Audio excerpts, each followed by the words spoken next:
السلام عليكم. معاكم دكتور اياد فياض، بكالوريوس طب وجراحة الفم والأسنان جامعة المنصورة. دلوقتي عايز اتكلم في نقطة مهمة. في بيشنت كتير بيجوا اللي هو مش عارف اصلا اسامي الاسنان، يجي يقول لك مثلا دكتور الدرس اللي بعد الناب ده وجعني، الدرس اللي قبل الاخير وجعني، الدرس اللي مش عارف فين وجعني.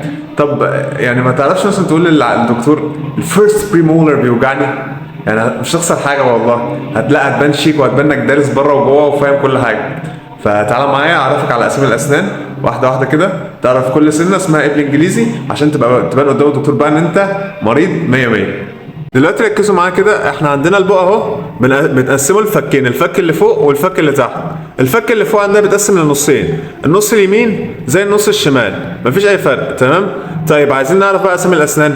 اول سنه عندنا السنه اللي فوق دي اللي في الوش خالص دي اسمها سنترال انسايزر، تمام؟ سنترال انسايزر. اللي جنبها برضو دي السنترال انسايزر.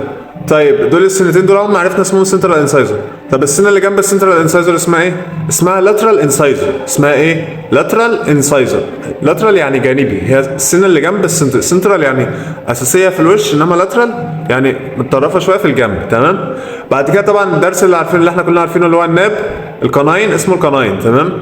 وبعد كده الفيرست بريمولر، سكند بريمولر. عندنا البريمولرز هم درسين، فيرست بريمولر وسكند بريمولر. وبعد كده عندنا الدروس بقى 3 دروس ورا، بيبدا بالفيرست مولر وبعد كده السكند مولر وبعد كده الثيرد مولر. طبعا احنا زي ما اتفقنا ان النص ده زي النص ده، مفيش اي اختلافات، يعني ده سنترال، ده لاترال، ده كاناين، فيرست بريمولر، سكند بريمولر، فيرست مولر، سكند مولر، ثيرد مولر، تمام؟